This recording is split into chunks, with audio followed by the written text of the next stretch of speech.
Chats is Heritage Capital president. He joined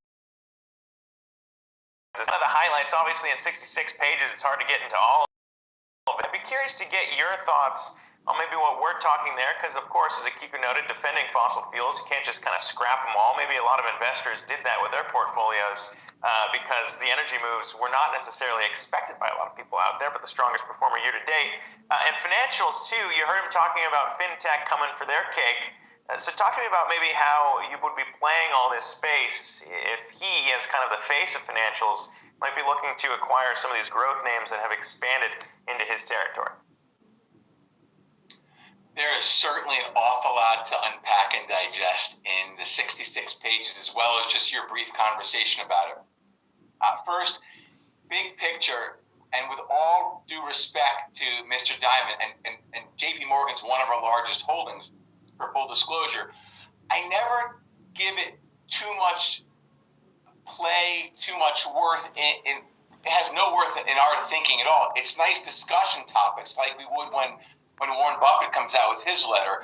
But I think a lot of what he comes out with from quarter to quarter, year to year, is already in the public domain. He just kind of pulls on super popular topics. I'm glad he didn't follow through on what he said previously on the social end regarding energy. Because frankly, I think, as I've said a number of times on Yahoo, this decade, I bet a lot of money that old, boring, stodgy, gross energy beats more socially responsible, environmentally friendly energy as far as shareholder return.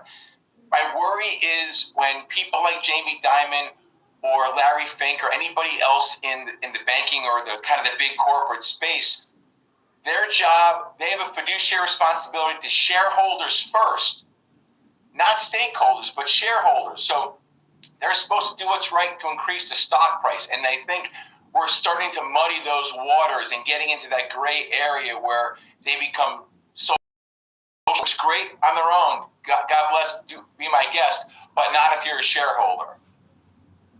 Yeah, although, Paul, I wonder how much of their need to, or their willingness to opine on these topics comes from pressure from shareholders for them to weigh in on them. I'd like to get your thoughts on just what he said about the U.S. debt picture, though, because there's been a lot of concern with the stimulus bill that's already been passed, a $2 trillion infrastructure bill that's now on the table here. Jamie Dimon saying that U.S. debt is much easier, or it makes the booming economy, as he sees it, makes it easier to manage U.S. debt, and he sees just a little market volatility coming from those concerns. Is that how you see it? No, I don't see it that way at all. So number one, you've got a couple of $100 billion left from 2020 and the Trump era stimulus. You've got $1.8 trillion already passed on the first round. You've got infrastructure coming, and don't forget, you have that Fed safety net there. So our national debt is fiscally impossible to ever pay back. As hard as that is for us to swallow, it will never be paid back by conventional means.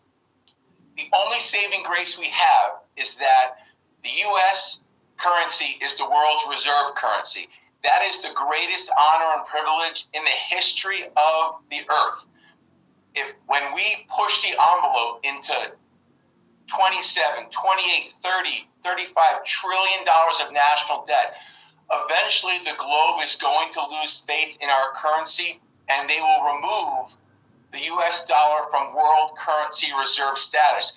No one should ever underestimate that importance. Once it's gone, every dominant power in the history of the world, when they lose their currency, they lose world domination. And that's what I think will end up happening, not in the 2020s, but 2030s or 2040s.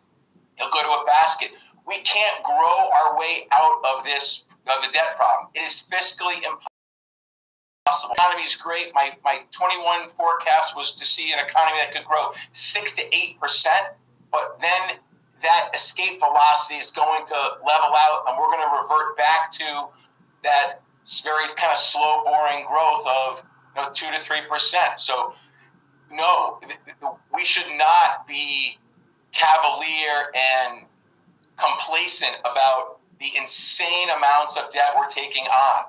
And for him to say markets will only possibly see a small bump in the road, and again, I'm not going to disparage the world's most successful banker, but that's not a very comforting thought, that the guy who did so well in '08 is so, almost arrogant about what could happen in the markets with debt. Yeah, I mean, it's interesting to hear kind of his throwback to what happened in World War II and the way that didn't necessarily come when you have 120 debt to GDP ratio. After that, going down to 60%, wasn't because we raised taxes, but because growth was there, almost 4% for the decade. But interesting. I mean, obviously, there's a lot in this letter, and we'll definitely have you back on to discuss some of the other pieces because there's a lot we didn't get to. But Paul Schatz, Heritage Capital President, appreciate you coming on here to chat with us today.